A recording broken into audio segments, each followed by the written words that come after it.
This is the story of Altis in 1974. The communist takeover, the resulting naval battles between NATO and Warsaw Pact forces, and its eventual recapture by the British. The islands that would become the Republic of Altis and Stratis have known conflict from the early 20th century until modern times.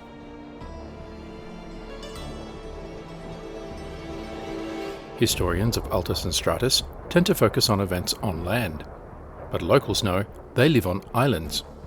They are surrounded and their lives are dominated by thalassa, the sea. And they know that control of the islands inevitably falls to those who exercise thalassocratia,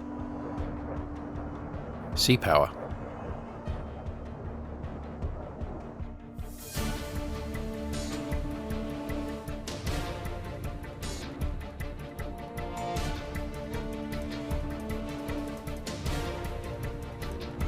In this episode, security forces on Altis investigate reports of communist artillery.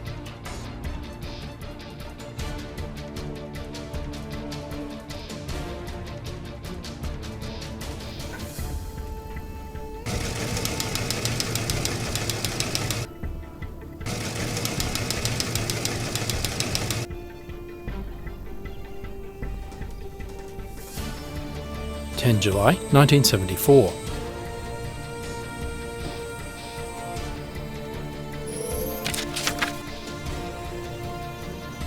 A couple of weeks have passed since James Gostowski was fired on by AAA over northwestern Altis.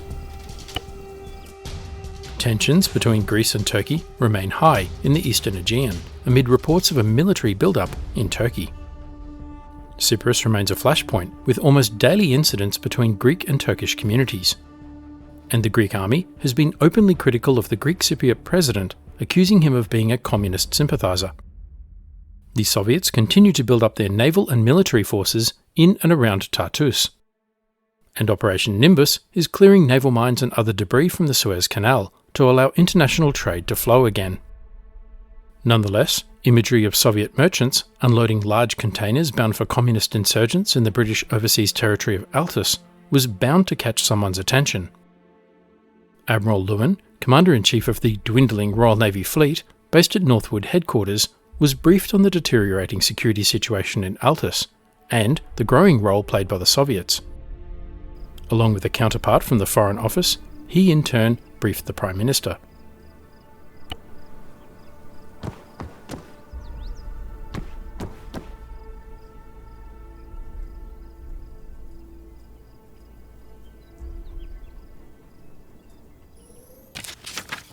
So Gostowski's initial report of insurgent artillery was greeted with alarm, but also treated with considerable scepticism at NATO maritime headquarters at Northwood. No one could believe the Soviets would be so brazen as to supply heavy weapons to communist insurgents operating on NATO territory. Anti-aircraft artillery? And field artillery? Surely he must have been mistaken. Perhaps it was heavy machine gun fire, or an exploding RPG. And how certain could he really be when he only caught a glimpse of the guns?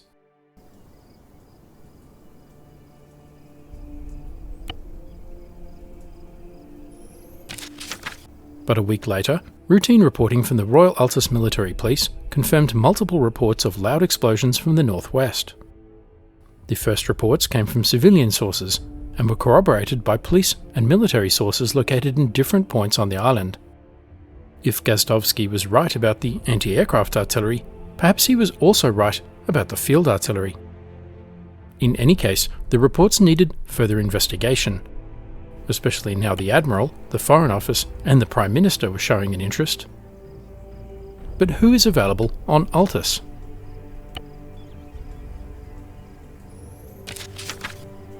As with the rest of the British Army, the 1st Altis Brigade has been significantly downsized since its heyday during the Second World War. It is now only the size of an understrength battalion. Each of the former regiments is now in effect at company strength, and mostly lacking heavy weapons. The Royal Altis Regiment, now an infantry company, is well connected with the British Army and provides security for the NATO airbase at Altis. Headquarters and one platoon at Altis Air Base, another training at an outpost to the west, and a third resting in a small base on Pyrgos Bay. The Kavala Horse, a cavalry reconnaissance squadron, is headquartered at Kavala, with strong connections to prominent local merchant families. It has one troop based near Kore and conducting patrols in western Altis.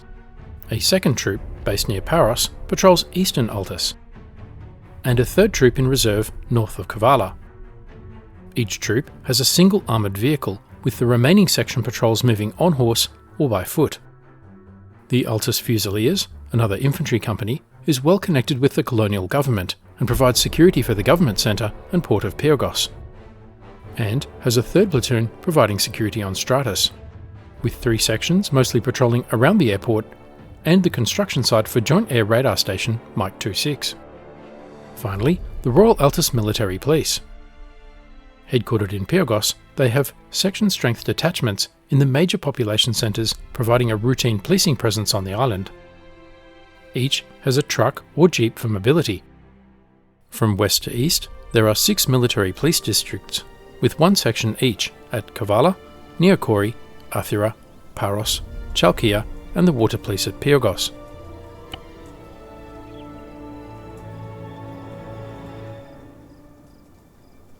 Northwood contacts their man in Pyrgos for a quiet word with the governor.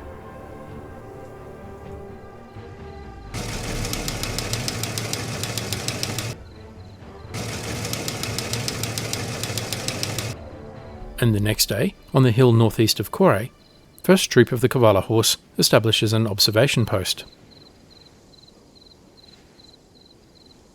From here, they can survey the entire section of countryside between Kore and Sirta, and report any sightings, or any flashes or sound of artillery fire. The sergeant looks through his binoculars and examines Sirta.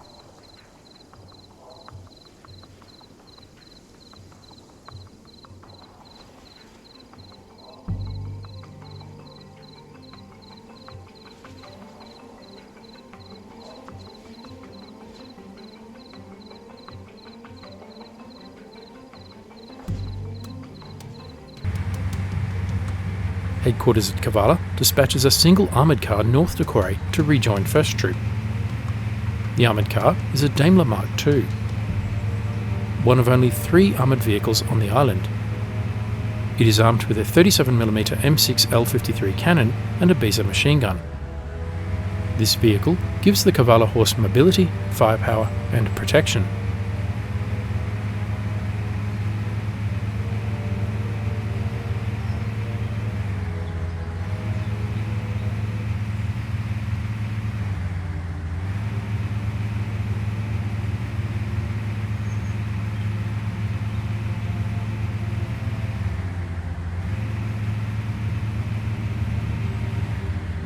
The Daimler reaches the outskirts of Kore,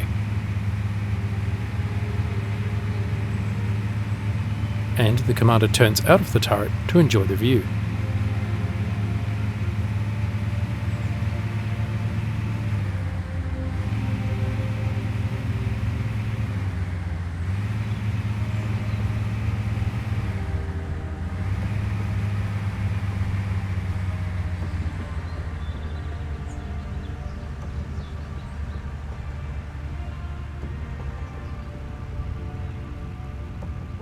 Up ahead, a section from 1 Troop, the Kavala Horse, is readying to go on patrol tomorrow morning to investigate the reported artillery. But not everyone in Kore supports the colonial administration. Unbeknown to them, the Kavala Horse are being watched. Curious eyes take in the detail, and curious ears listen to the soldiers complaining about their long stomp through Agios Dionysios tomorrow. Security amongst these horseless cavalrymen has grown lax, and their preparations are reported. Later that night, news of the patrol reaches Nikolai Vasilievich.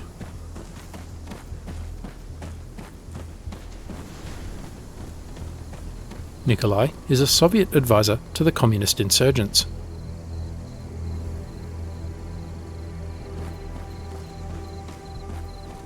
He spots an opportunity to attack a high-value target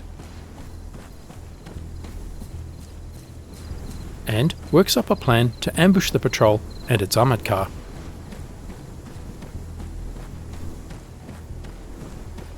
He takes with him 5 local communist guerrillas from Sirte.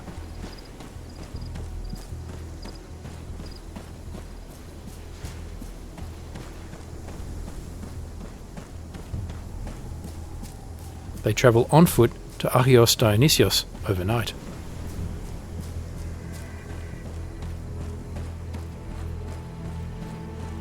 In the early hours of morning, just before dawn, they move quietly through the little town of Agios Dionysios. The stars are still up, but the sky is gradually lightening. One of the guerrillas is armed with a light machine gun of Czech manufacture, recently smuggled into Altis.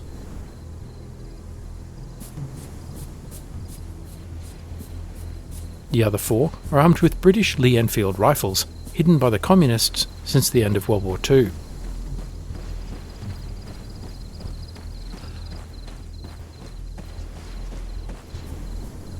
Nikolai leads his ambush party on a covered route.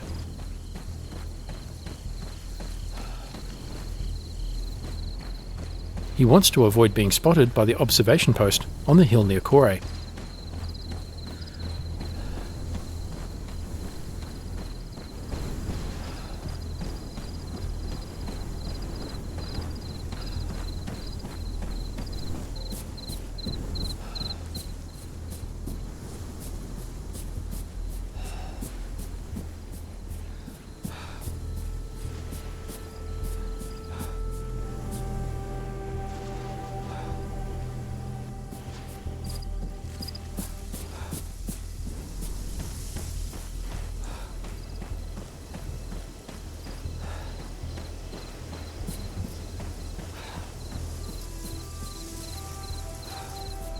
The small party cross a road.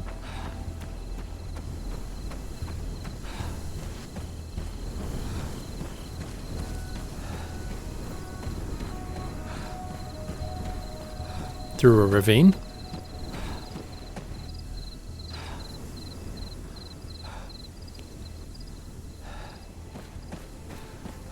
and cross the road again.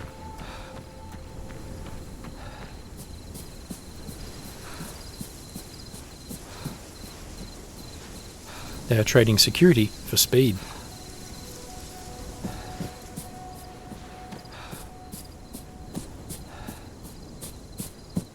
Nikolai himself is armed with a brand new assault rifle, the Automat Kalashnikova or AK-74. Nikolai has an early experimental copy, pre-production and direct from the factory, with instructions to use it under field conditions and report back.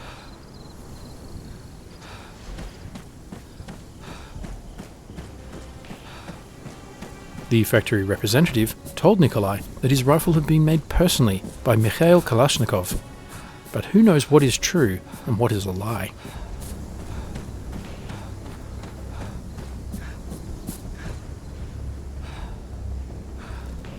In any case, this weapon is too valuable to be given to the insurgents. The new weapon is chambered for 5.45mm ammunition, unlike the AK-47 provided to the insurgents, which are chambered for 7.62mm ammunition.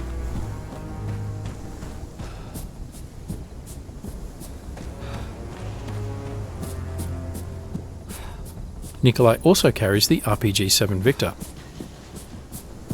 He will use this rocket-propelled grenade against the armoured car. While the Soviets have supplied the Communists with a number of rocket-propelled grenades, they have not had much time to train them.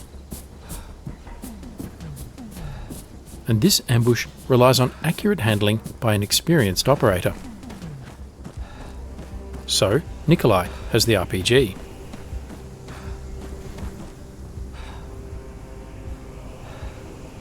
Nikolai pauses to catch his breath while the remainder of the ambush party catch up.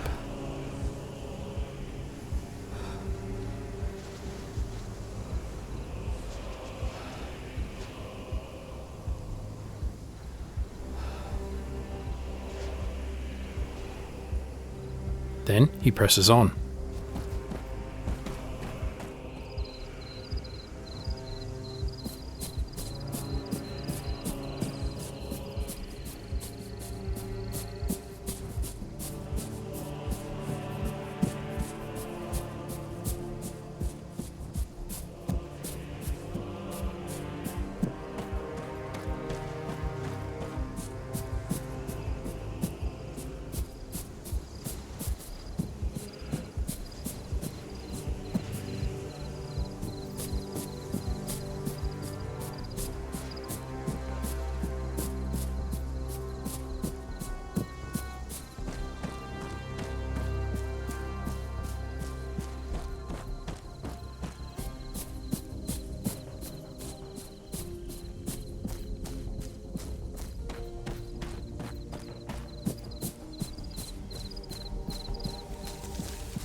Ahead, a clump of buildings.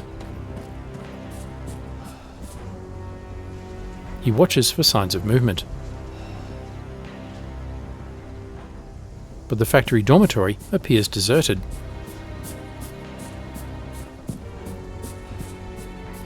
With time against him, he moves on.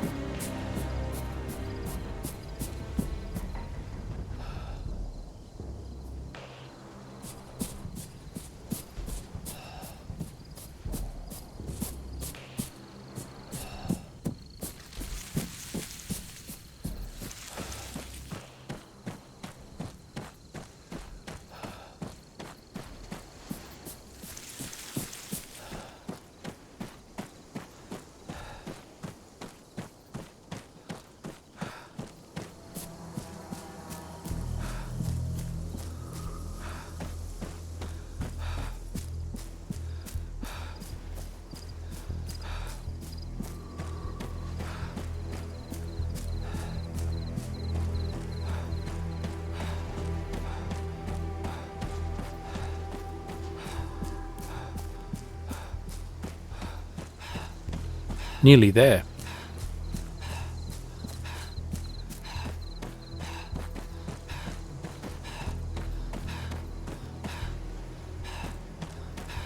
Sweating and panting from the hill run while carrying his rifle, extra ammunition and the RPG, he vows to never criticise his physical training instructors ever again.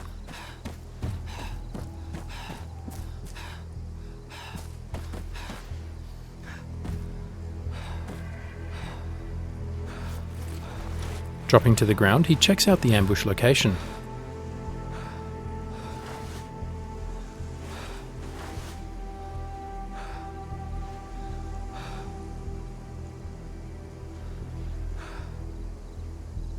A small false crest, enough to provide cover for the ambush party, but higher ground than the patrol on the road, and unobstructed fields of fire.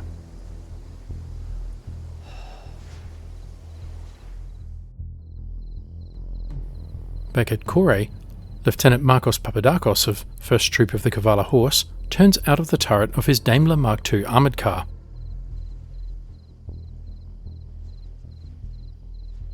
He orders his driver to start the engine.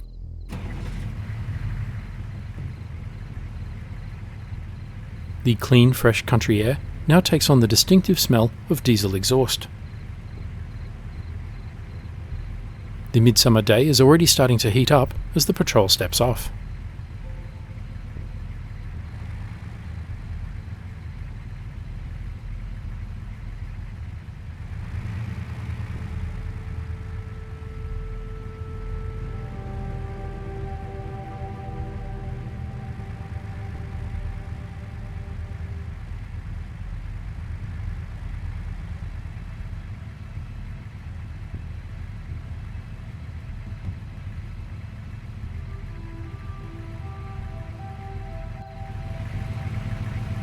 Papadakos looks around as they leave Kore.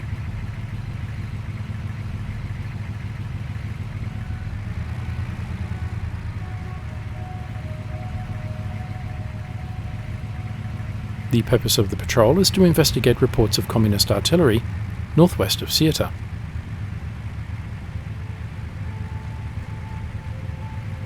But the ground between Kore and Ceuta is too open, and the patrol would be spotted too soon, allowing the communists time to react.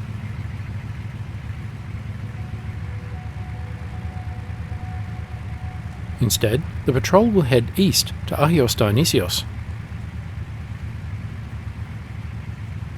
This will mislead the enemy that the patrol is moving to the east. But when they get to Agios Dionysios, the patrol will track north around Ceuta and hunt for the artillery positions. At least, that is the plan.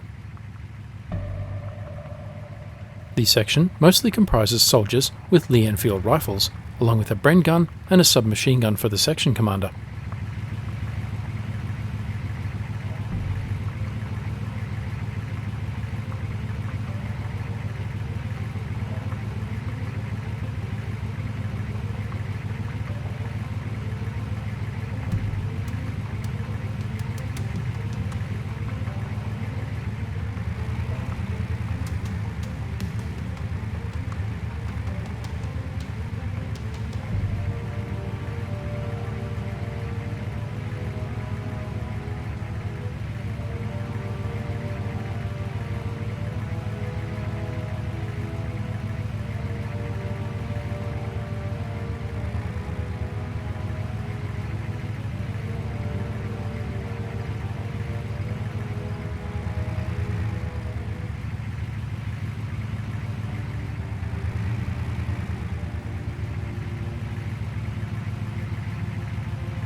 As they move through the village, Papadakos scans the buildings.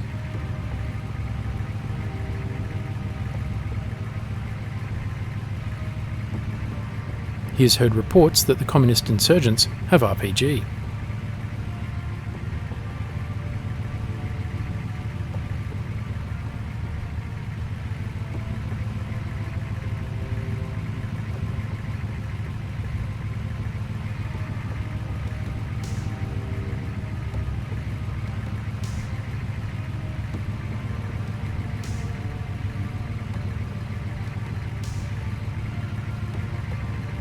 Time to turn in.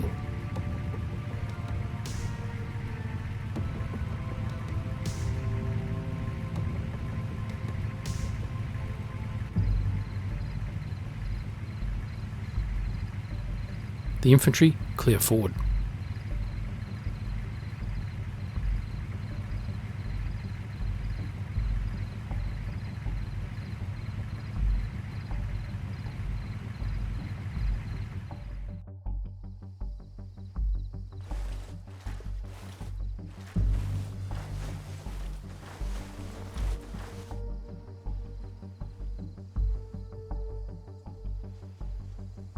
Meanwhile, Nikolai quietly orders his men into position.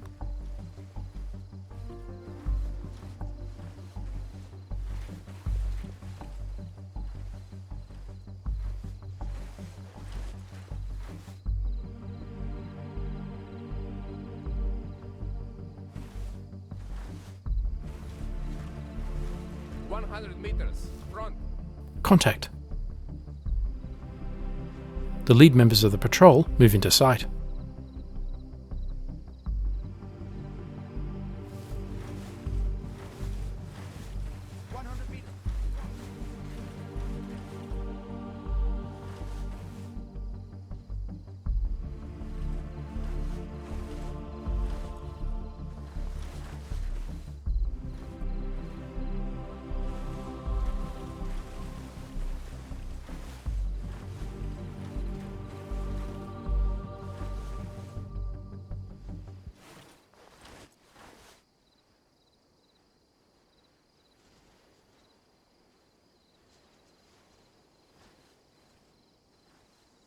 Rifleman, 100 meters, right up ahead. The infantry are clearing the road ahead of the armoured car. 100 meters, front.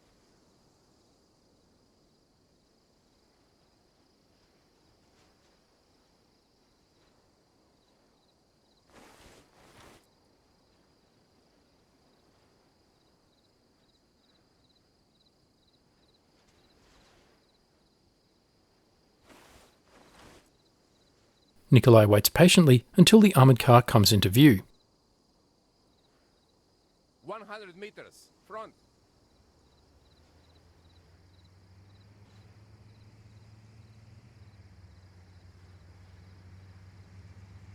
Now, time to spring the ambush.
Firing dies down. Only the sound of the armoured car cooking off.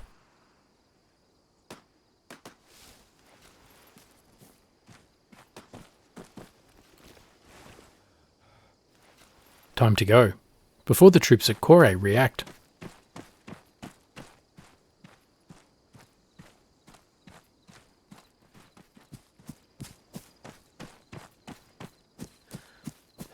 Nikolai jogs away from the ambush site, back towards Agios Dionysios. Euphoria is starting to replace the sheer terror of the ambush and firefight. He has struck a major blow for the insurgents.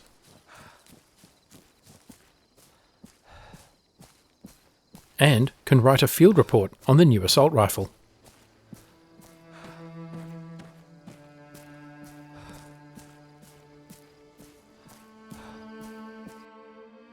In the next episode, with the Soviets supplying heavy weapons by sea, communist forces on Altis make their move.